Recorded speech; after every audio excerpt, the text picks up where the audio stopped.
Lúcia, para a vida missionária?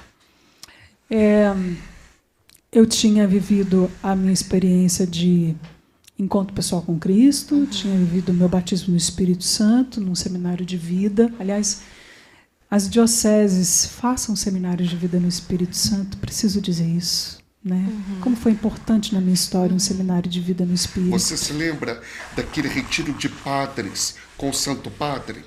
O Papa Francisco pediu. Sim, padres. Sim. Havia lá 1000 padres. Levem o seminário de vida no Espírito para as paróquias de vocês. Experiências no Espírito, oficina de dons, façam nas dioceses. Como isso foi importante na minha história. Né? E depois do batismo no Espírito Santo, o próprio Espírito me conduziu a um caminho de reconciliação com a minha história, com o meu pai, com a minha mãe, comigo mesma, um caminho de perdão. E depois disso começaram a florescer os dons do Espírito em mim. Primeiro ele queria agir dessa forma, né, para me curar no caminho do perdão. E depois desse caminho, eu comecei a me colocar à disposição da paróquia para tocar na missa, para cantar no grupo de oração, aquela coisa toda. E eu me lembro assim, que eu tinha muita sede da Eucaristia. Eu não aguentava esperar o domingo para comungar. Mas, para que eu comungasse todos os dias da semana, eu tinha que ir para os sertões com o padre, porque eu me oferecia para cantar na missa. Olha. E eu comecei a ir e servir na paróquia, porém, aquilo foi ficando pouco para mim. E eu não entendia. Então, eu comecei a procurar mais. Na época, eu conheci o movimento Focolare. Eu cheguei a fazer um caminho de discernimento nas Mariápolis. Sim. E maravilhoso o movimento Focolare. Mas havia uma admiração, não havia uma identificação. Essa é a chave do discernimento vocacional. Admiração e identificação. Eu admirava demais o movimento Focolare. Depois eu me aproximei da comunidade Shalom. A mesma coisa. Conventos. Eu fui procurando. Eu tinha muita sede de algo que Deus queria mais de mim, mas não sabia o que era. Né? Até que um dia eu cheguei em casa e a mamãe estava assistindo a TV Canção Nova por aquele canal dos Cavalinhos, que dividia a programação. Deus, era ótimo aquilo. Você pegou, Camila? Não Eu lembro. assistia aos Tava Cavalinhos. vendo o Padre Jonas, de repente apareceu a corrida de jockey, no Jockey Club, aquela coisa, né? E aí eu estava ali, minha mãe me mostrou aquilo e eu achei incrível, porque o Padre Jonas estava lançando o LP, Como é Linda a Nossa Família. E ele estava no palco com casais, com sacerdotes, com solteiros. E me chamou muito a atenção, porque eram todos estados de vida morando juntos, vivendo juntos, servindo juntos. Foi o que primeiro brilhou em mim, do Carisma Canção Nova. Sim. Todos os estados de vida juntos. E todos muito felizes. Muito felizes. E aquilo, nossa, me inquietou.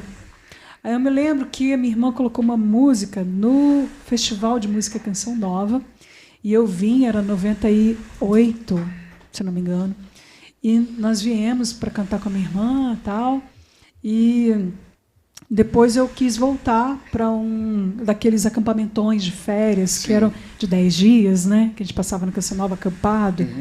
E eu me lembro que numa dessas eu estava no Rincão, o Laércio Oliveira, um beijo para o Lalá, ele estava cantando Jesus é tudo para mim, Jesus é tudo para mim, é como sou feliz assim. E eu disse, puxa, eu queria ser feliz que nem ele.